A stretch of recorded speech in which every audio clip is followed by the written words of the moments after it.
Hey, Zaka family! Zaka is launching an exclusive membership platform to provide you with career development workshops, coaching, community, and so much more.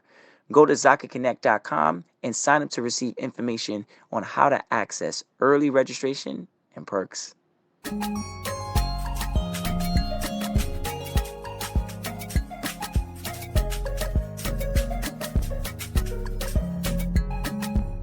Hello, everybody.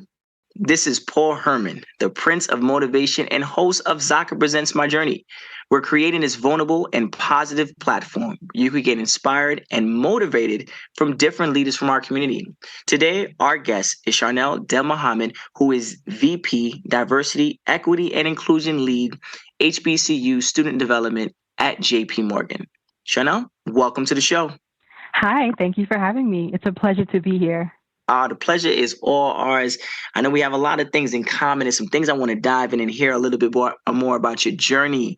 But before we give the listeners and myself the opportunity to know a lot more about what you're doing currently, could you just give us a little bit of an understanding of your background, your cultural background, and where you grew up? Yeah, absolutely.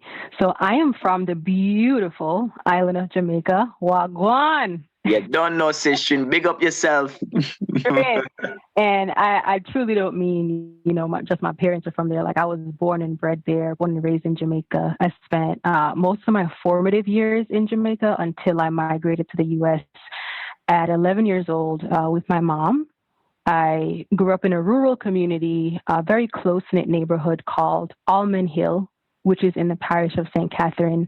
Unfortunately, I didn't grow up in Kingston. I know when we say we're from Jamaica, a lot of people automatically assume Kingston, but no, I'm from St. Catherine. And so my community, very small, very rural. Everyone knew everyone. You couldn't do something and get away with it there, right? Or you couldn't even be walking down the street and not say good morning or not even greet because they would say, oh, that's Miss Pat's granddaughter. They would say you have no manners or you have no brautopsy, if you're familiar with the term, basically meaning, you weren't raised right, essentially. And so love my community. My maternal grandma was definitely the matriarch of the family, a very strict, very hardworking woman. But yeah, grew up in Jamaica and I've been here since I was 11. Well, big up yourself, gal. Big up yourself. I love it because my mother is from Portland, Jamaica. Nice. Yes, the vibes is real. So it's always good to have another yachty on the phone and it's just kind of disconnected, And I know that, it's where that culture, you are right. And I do admire the Caribbean culture for that, where, it takes a village, right? And you, like you said it clearly. You were like, look, you walk down the street, if you weren't saying good evening, good afternoon, it was going to get back to your parents. Oh, absolutely. You wouldn't. And you're like, it's just a good evening, right? It's just but it was just the manners and the respect that we had for the elders, or even any adult at that time. If you're coming from that Caribbean culture, whether you're in America or even in Jamaica or in any of the Caribbean islands, like that culture, it's definitely embedded in us, and obviously it stays with us as we get older, which we're going to talk a little bit more about in your journey. But what does like the Caribbean culture and being Jamaican, mean to you? Oh man, it means everything. I truly couldn't imagine not being Caribbean, or more importantly, not being Jamaican. I mean, I'm trying to imagine. No, I can't. Truly. I don't know which nationality I would be then. Exactly. You had to pick right now. I'm like, I don't even know, but something about that. About it. But it means everything to me. I mean, I think everything about us is unique, unmatched, incomparable, from our accent to our dialect, the food, music, sports and entertainment. I mean, we have such a rich history. We have a saying that goes, we're little, but we're talawa, which means although we're a small island, we may not be well resourced or well developed, like compared to some other countries. We can do anything. We're skillful, we're talented, we're strong. And so we're little, but we're talawa. And so that's the characteristic that's a fiber of our very being. And so I am proud to be Jamaican, and my culture means everything to me. And has helped me, shaped me to be who I am today. And I'm glad you're kind of talking about how it shaped you. I think you left off right there because that was gonna, lead me into the next question. And how has like your heritage, the culture of being in, Jamaican descent, how has that helped you professionally? Like some of the qualities that you feel Yeah. like have kind of like transpired from the culture into like the work. Right, right. So, I think we are definitely a resilient people, and I'm using that word professionally. I think we are fierce. I think we're definitely strong willed, which oftentimes equate to having an attitude, which can be true in some cases. Oh yes. Like when you go to a Jamaican restaurant, right, and they have attitude when you're trying to order some food, right? But in our defense, I'm sure you know what I'm talking about. Yeah, yeah, yeah. But in our defense, we're a no nonsense people. We get things done, we do it well, and I'm exactly that way. I have to operate with excellence in everything I do. I mean, that's my brand. I remember my manager mentioning to me one time, she said, Sharnell, you don't like inefficiencies. And that's absolutely true. I'm meticulous in everything that I do. Things have to be a certain way. I remember my first job opportunity. They used to call me the Jamaican spice, or I had some kind of spiciness to how I operated. But that was because, like I said, like things had to be done a certain way. And it makes me think that it's probably coming from a place of not having or lack. And so when you have something good, be it a job, a career, a business, whatever it is, you cherish it and you make it work and you do the best that you can. And so there's no time to tolerate nonsense because you want to make sure that you're operating with excellence at all times as possible. And so, with that, that's how I've always operated in everything that I do, even professionally. Now, with that being said, now when it comes to like professionally, well, let's talk about educational, right? I know that's another area that people find a lot of growth in. When it comes to your education, what did you study and why?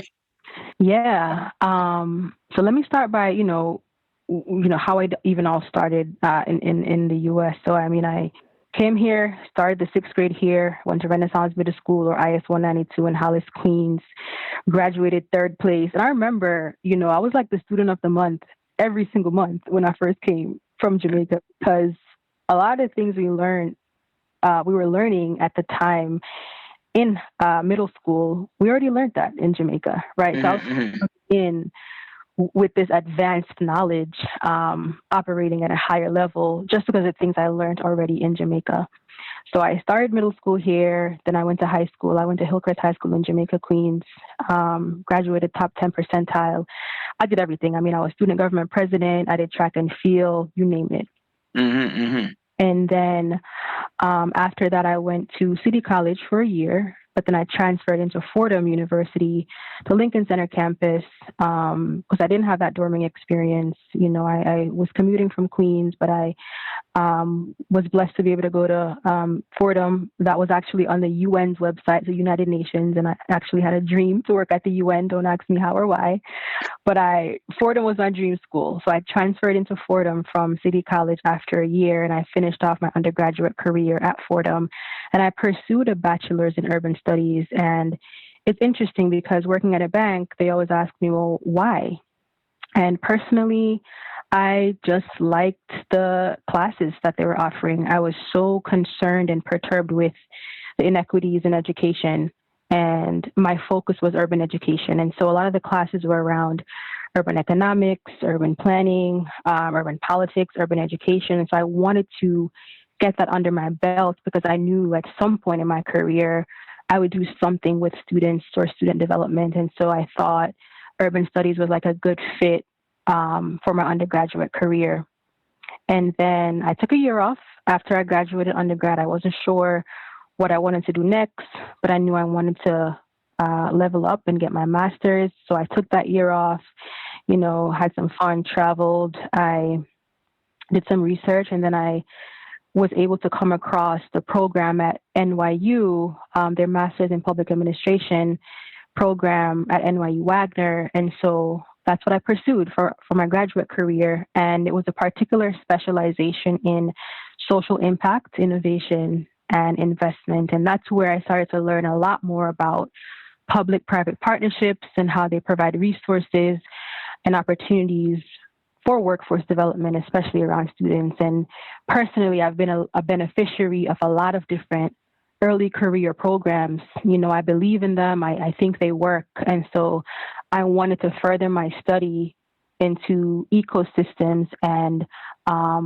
tools and resources that would help to provide, the opportunity for students to level up in their career and also their education by creating collaboration across industries. Now, were you thinking like this when you were in Jamaica? Definitely. That's the real question right now. Definitely not. I mean, I was always mature, for my age. I've always heard that. I don't know if it's, growing up fast, single parent household. I don't know what it was. I had no idea what I wanted to do. But through conversations, through exposure, through the scholarship that I got, my mind started to transform towards a passion and, for young people and helping them to develop. Mm-hmm. And then what after like the college lifestyle, right? What was like some of the challenges you faced after college to obtain like your first job, and like did college prepare you? I'm not gonna lie, I didn't have any challenges with obtaining a job. So the reason is during my senior year of high school, I was awarded a full tuition scholarship that paid for my undergraduate tuition. And it was a scholarship and internship opportunity. It's called Thomas G. Lebrecht Smart Start Scholarship that JP Morgan Chase offered at the time. They no longer offer the program. Long story short, it was a scholarship, and then the internship component was you intern for 4 years throughout your undergraduate career. So that's what I did. So right when I left high school, I automatically had a job because I had applied for that opportunity and was one of the 10 recipients. And so that's how I started. I got my foot in the door at JP Morgan. So no challenges there in terms of finding employment. The challenge, though, was more internal for me. I did not feel prepared to work here. Imagine leaving Hillcrest High School, leaving Jamaica Avenue, and working on Wall Street. It's a big jump. Yeah, I felt like a fish out of water. I didn't feel like I belonged. I felt like, this was not somewhere, it was an unfamiliar territory to me.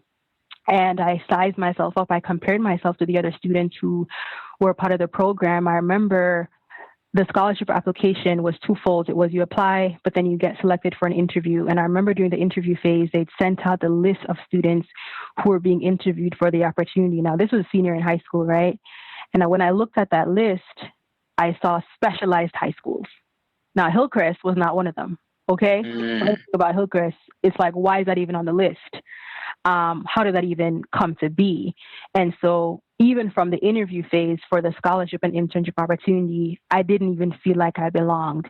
And so thankfully I landed the job and I landed the opportunity and I started to work here. And even just working here, very timid, imposter syndrome, it was a lot. It was a big transition. Even though I did well in high school, this was just not my usual sphere or network, right? And so I remember there was a guy from Columbia University who they brought in to speak during orientation of the program, and he said, "What got you here will keep you here." Let's go. Come on, drop a gem. Come on. Listeners, if you tapping in right now, listen to that gem. What got you here will keep you here. And so whether that's your grit, tenacity, resilience, whether that's, your communication skills, you being personable. And so from that moment on, I said, no, I belong here. I worked for this. I applied and I'm just as deserving as any of these other students who are coming from different backgrounds or top schools, right? And so my challenge was definitely more internal than finding an opportunity. So, which was actually a blessing in itself. Well, kudos to that. I like that. What got you here is going to keep you here, and I think that's something that a lot of us need to always to keep in mind. A lot of the guests had talked about like when they get into a place, a new job or something like that, or as they incline up the ladder, they have that imposter syndrome. They're like, oh my gosh, do I belong? Like how you were talking about, right? But what got you there is going to keep you there. and sometimes for the most part could also incline you up that ladder 100%. and get you to pass some of your colleagues that probably came in before you and who are probably looked at to be some of the strongest within there. But like you said, you're personable, you're dedicated, you have life skills Right. that are gonna really work well for a company, for an organization. And sometimes you can't deny greatness when you see it in front of you.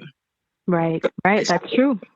Especially if your company wants to grow, sometimes you got to make way for the new people or make way for the people that are going to make moves and make changes at that company that could really make it happen. I know you're currently doing that right now. And I want to know a little bit more. Could you just speak a little bit more about your current role and how did you grow within the company from your other roles? Absolutely. So, like I said, I started out as an intern. So I, did an internship program, and then I did an analyst program and internal audit. But more so, my current role, I co-lead the HBCU student development strategy for HBCUs. And essentially, I'm a part of a team called Advancing Black Pathways. It is considered one of our centers of excellence as a part of the diversity, equity, and inclusion umbrella. We focus on a number of pillars to help create more economic opportunities for the Black community. And so the pillars include financial health and wealth creation, community development, business growth and entrepreneurship, as well as careers and skills. And I'm more aligned to the careers and skills pillar in my role, focusing on HBCUs. And so essentially, we are partnering with these schools, investing in and supporting various student professional development initiatives on campus, whether it is, coordinating classroom teach-ins or coordinating resume or interview workshops, essentially providing opportunities for students to get more exposed to the various opportunities that we have at the company and in the industry, and also helping them to get prepared for these roles and opportunities as well. And so I will say, after all my internships and programs that I've been a part of at the company, my first big girl job was when I joined the Advancing Black Pathways team back in 2019. And I say big girl job because the previous roles I've had, they were internships. They were rotational programs. It was kind of set for you, right? The internship was 4 years. The rotational program was 2 years. And so it was kind of set. Now, the Advancing Black Pathways role was more of, something I had to look for. I had to scout out. I networked. At the time I was finishing up my analyst program in internal audit. And when I loved audit, I valued the skill sets I gained looking at processes, right, to identify, are there gaps? How can we make things more efficient? I liked that. But I knew that I didn't want to stay in that role. I wanted to apply those skill sets to an area I was more passionate about. And so, And so I remember my internship, the analyst program was coming to an end, and I was reflecting, and I thought, well, do I want to stay in audit or do I not want to stay in audit? What do I do next? Since I was networking heavy, I reached out to folks on LinkedIn, both internally and, even externally. And I said, hey, I'm Sharnell. I'm looking to learn more about what you do. I'm an analyst trying to just figure out my career. Can you help me just to give me exposure, right? The same thing I practice what I preach. I just wanted exposure. And so thankfully I was able to come across the Advancing Black Pathways team. The individual who I met, she was actually hiring for the team at the time. And so it was perfect timing. And so a role wasn't posted yet, but she did mention when she posted the role, she would let me know. And then I applied. And thankfully, I'm sure other people applied as well, but thankfully I was able to land the role. And so that's when I joined the Advancing Black Pathways team as an associate. Again, first big girl job back in 2019. But then in 2021, still within the same team, I got promoted to vice president. But I was more so supporting the program management office, doing a lot of the building processes, putting frameworks in place, for how we operate. We were a new team, starting up new programs. And so it was more of the engine behind, how we execute. But it still wasn't student development. It still wasn't student related. And so while I was on the same team, while I got promoted, it was great. My plan was to stay on the team, just volunteer, because there was another area of the team that did focus on students. And so my plan was, promotion is great, love it, stay in this role, but just volunteer and work more with students so I can learn the lingo, learn the landscape. Turns out a few months later, an opportunity opened up on the student team, and I wasn't going to take it. And someone said to me, "Hey, this is your shot. You should at least try. I think you've always wanted to work with students. You should go for it." And I thought to myself, well, I've always been, heads down working. The rest of the team has been out there, building relationships. And I said to this individual, "I don't think I'm a relationship manager." And she said to me, "That part is easy." She said to me, "What we're looking for is someone with your background, with the audit background, with the program management skills coming from this, this role as a vice president where you got promoted into." She said, "The relationship management part is easy. People could talk a good game, but what's the challenging part is to actually get things done after you've talked the talk." And so, all right, cool. Let me shoot my shot. And I applied, and then I got the role. And so that's the role I'm in currently. So I stayed on the same team since 2019, but I transitioned roles in 2021, still under the Advancing Black Pathways umbrella, but just so more focusing now on the student development aspect, which is what I do today. So long-winded answer of, what the different things I've done, but as you can imagine, I tried to sum it up. I've been at the firm for over 11 years. I've been a lot of different things, a lot of different teams. I've been able to acquire a vast array of skill sets.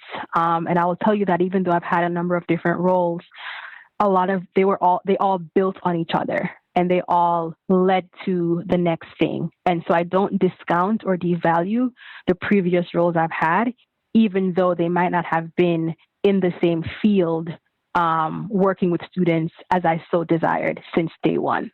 Mm-hmm. I do like the fact of you was like, that the story that you have, right? The knowledge that you just gave and the things that you have obtained. You said 11 years, 11 years.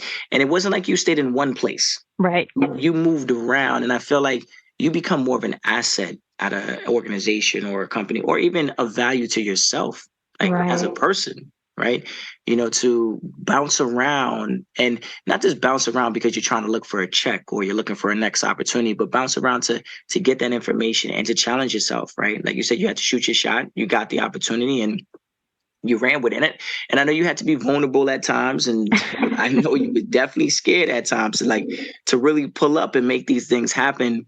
And it's sometimes like, wow, it's like, but every decision you made as from just listening to the story led to the next thing. Absolutely. And you would have never got the next thing if you didn't, open that door. And, we might take our time sometimes and be like, oh, I don't know if I'm ready. But, I think that, like you said, that line that your mentor or teacher told you, everything that got you here is going to keep you here. So you did a wonderful job in advance it in the last 11 years. And where you are right now, you're in a position now to help, Absolutely.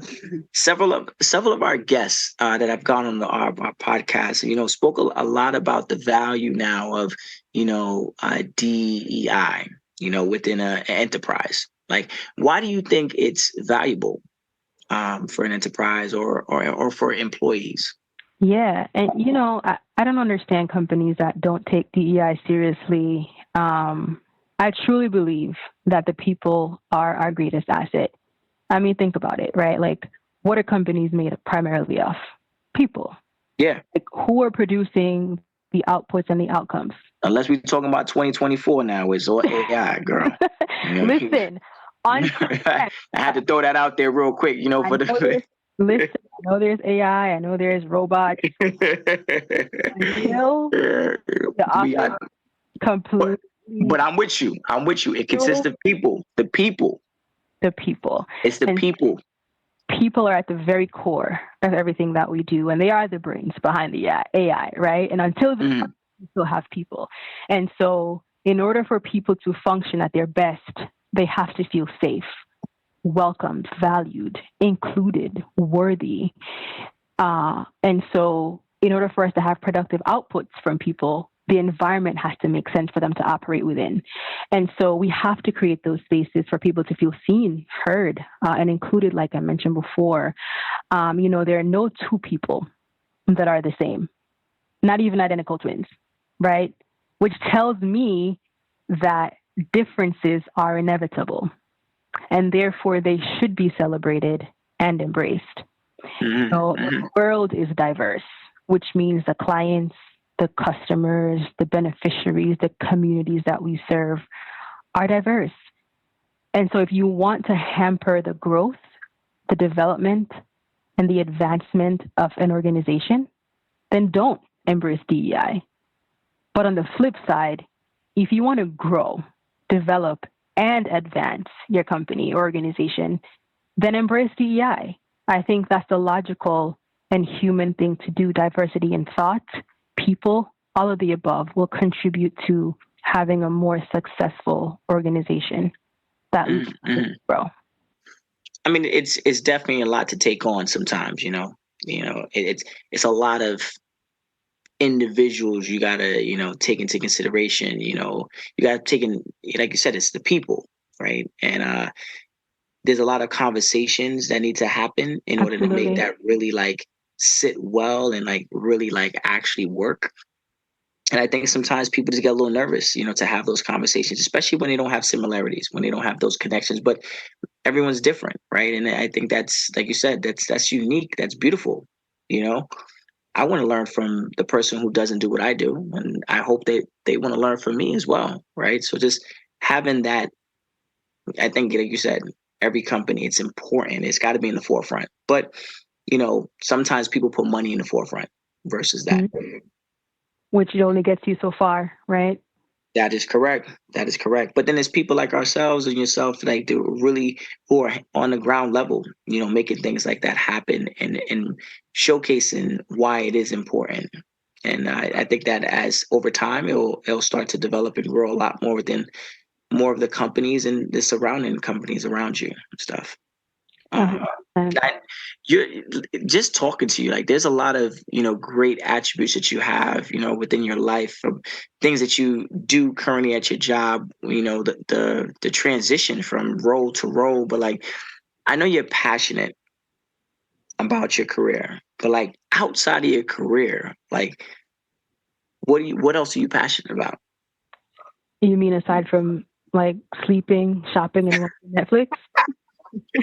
Because I'm trying to question. I'm like, you got your hands tied right now. So I'm just wondering, like, what's really good? Like, when are you having time yourself to kind of be like, you know what? I do like work. I love helping other people. Yeah. But what about you? What are some of the other passions that you have? No, I love self-care. I love anything self-care. Listen, I'm all about whether it's exercising, whether it's making smoothies or green juices, whatever. But listen, if I'm not operating on purpose, it just doesn't make sense. And it doesn't feel like work if it's purpose-driven. And so something I'm passionate about right now that's outside of my career, it kind of aligns because I wanted to be purposeful, right? And make sure that my career aligned with something I'm passionate about, right? Is my nonprofit. I mean, that's a passion project of mine. That's my baby. It is new. It's called Opportunity Access Inc. We started last year. Last year was more foundational for us. This year, we did 2 fundraising activities, and we were able to award 2 students scholarships in Jamaica. One is a senior in college. The other one is a freshman, and she's going to be getting the same amount every year until she graduates. So that's something that definitely has my hands tied outside of work, even though it's very similar to the work I do, but more so impacting the community that I'm from. And so the mission for Opportunity Access Inc. is really to, similarly provide resources and tools for students to help them advance educationally and professionally. And hopefully in the future, we can connect students to career development opportunities and jobs as well. Mm-hmm. But I do love to sleep, but I do love to shop. Okay. Don't we all? Don't we all? No, that's beautiful. That is beautiful. Like you're taking what you're doing at your current position, but also putting it that same love and passion within that nonprofit as well. So connecting the dots is a very hard thing to do, and it's only made for a selected few people. And you are one of those individuals.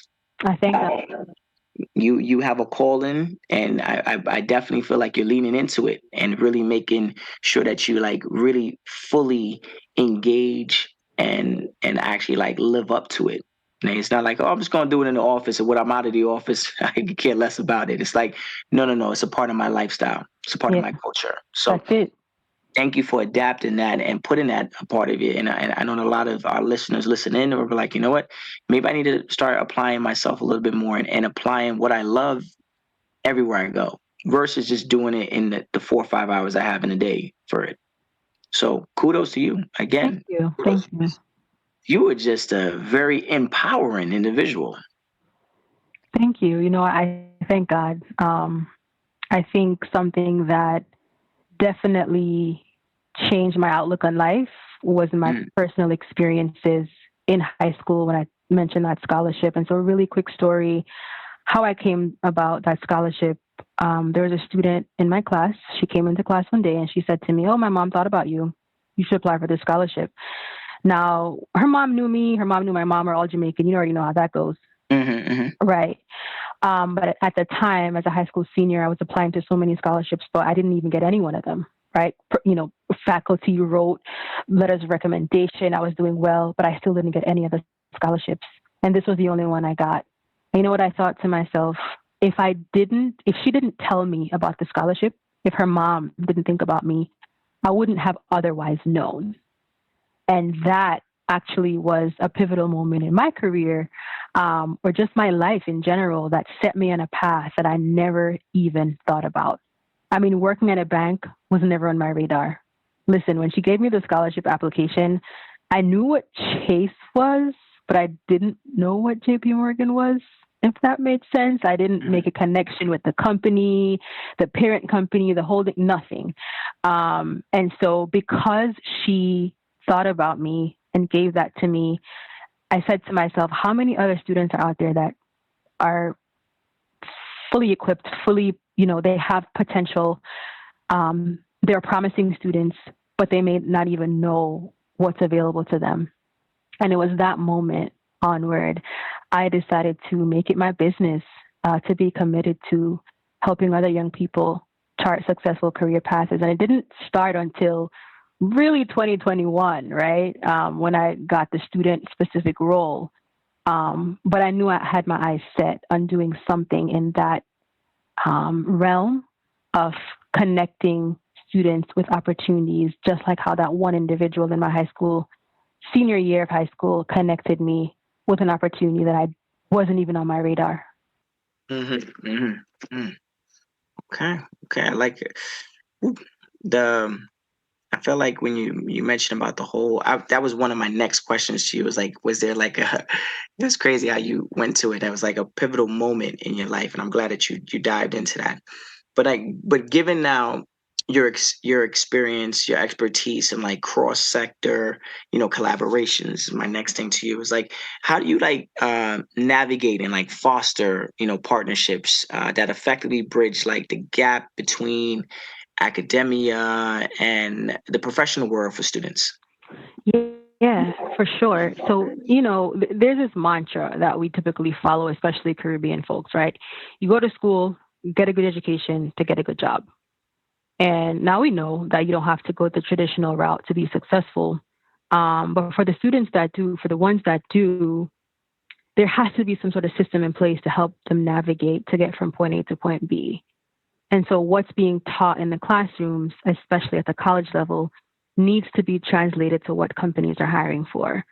There was an era or a time where it was constantly in the news or research that there's a skills gap where companies can't find the right fit, to hire for. And then you have students graduating and they can't even find jobs, right?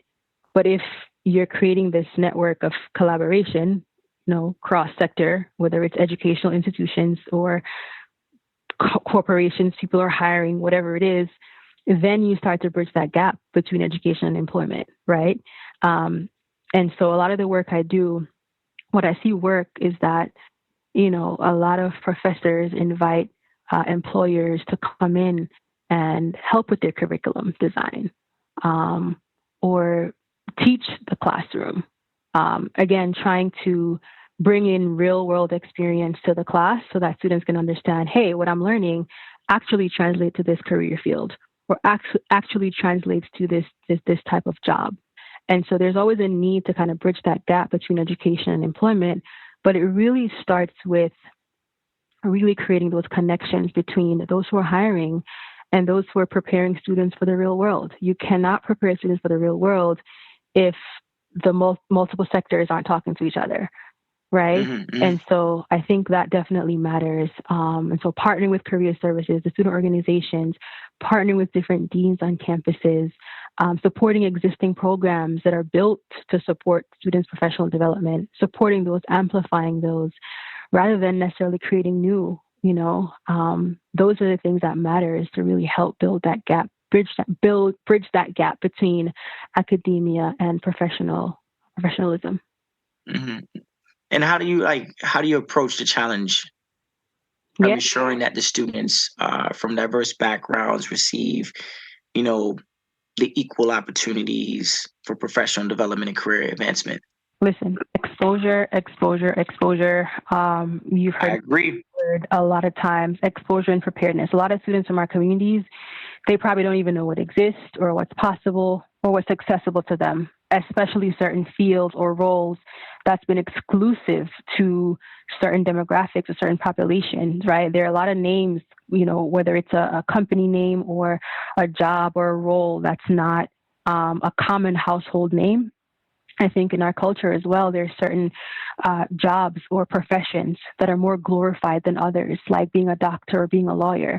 Okay, but there's nothing wrong with working in HR. There's nothing wrong with, working in marketing and communications. Like, those are great fields as well. And so providing the exposure to students, to helping them know what's possible, really helps. And not even just what's possible. It's like, okay, great. Here are the types of job opportunities. Here's how to prepare. Here's what the application process looks like. Here's what we expect in interviews.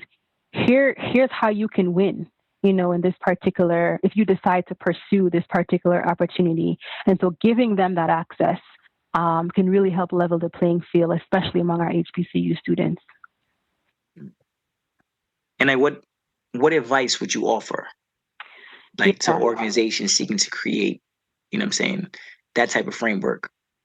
I'd say definitely building relationships, building trust with the universities. I think the frequency and intentionality of your presence will show the level of your commitment on campus. You can't say you're having a diversity initiative targeting students and you're not on campus, or you go there for their career fair and that's it. Like, how are you engaging throughout the year? Are you listening to the students in terms of what they're looking for in an employer? Are you partnering and building relationships with them, right?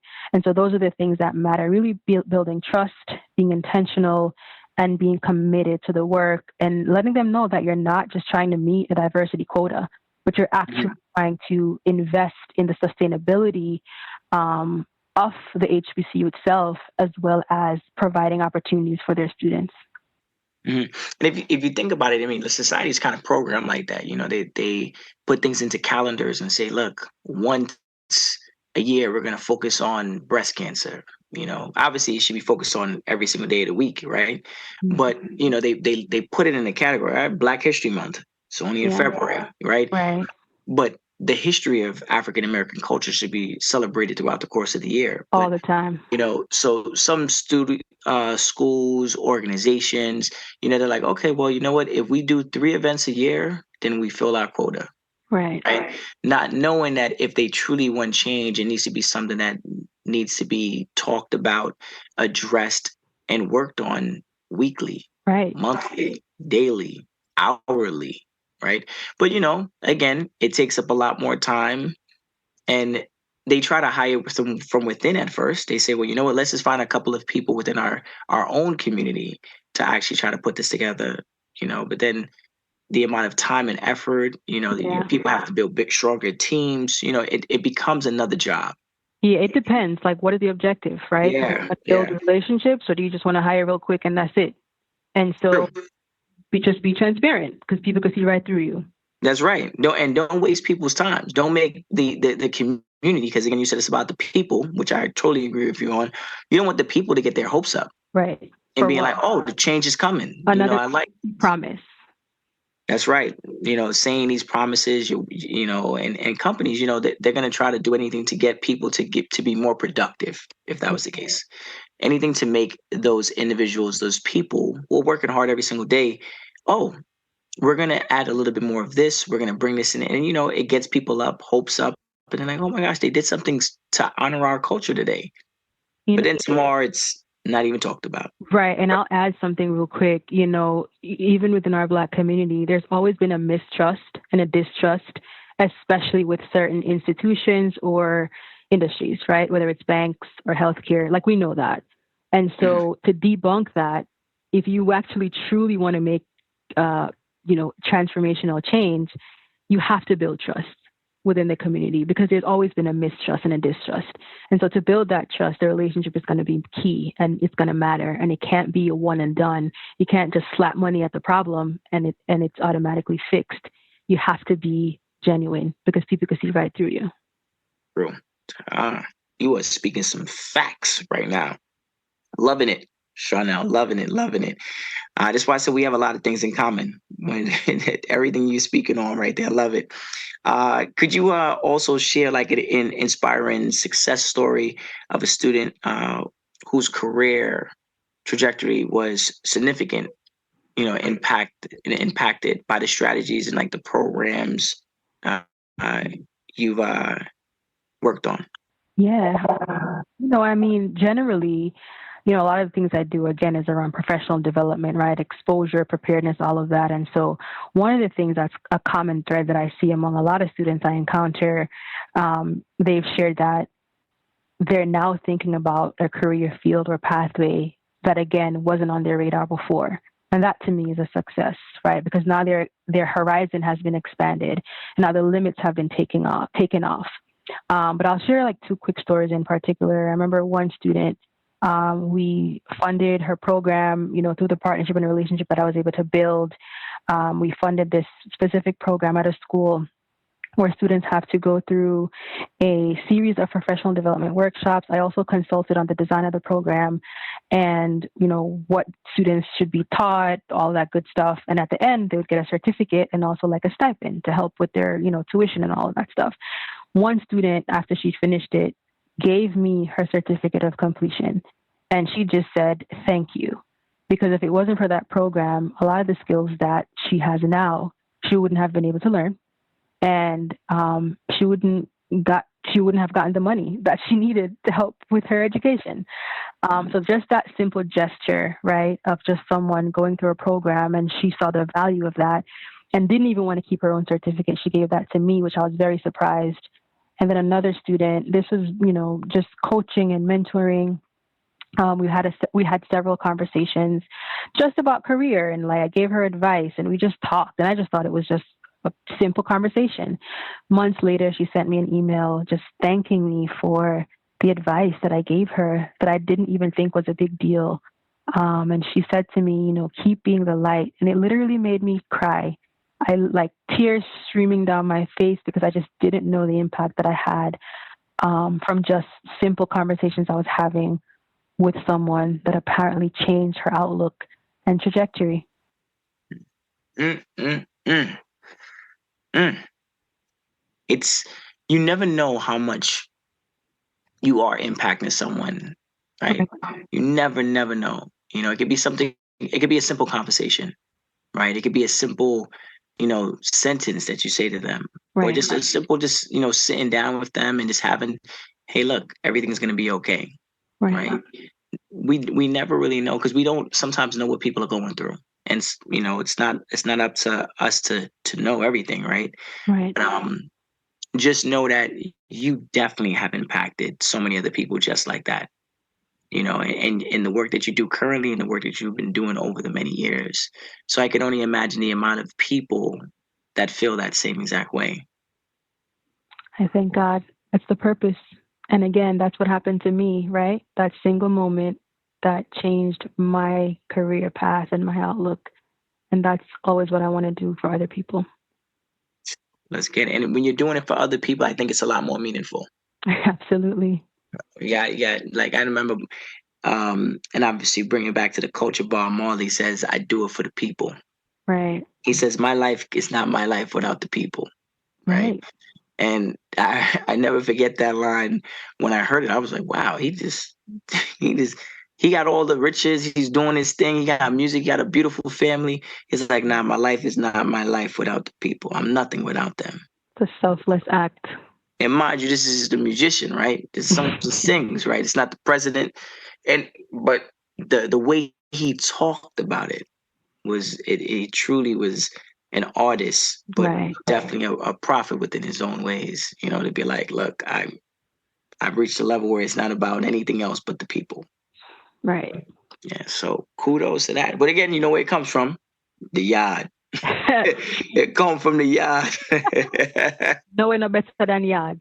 You know, I know better than the yard itself, Sister. Yes, much love. A lot of great success, and I know that you're throughout your journey, your childhood, and your current role at J.P. Morgan. Like you have really put in a lot of work to really, mm, honestly, get to where you are now.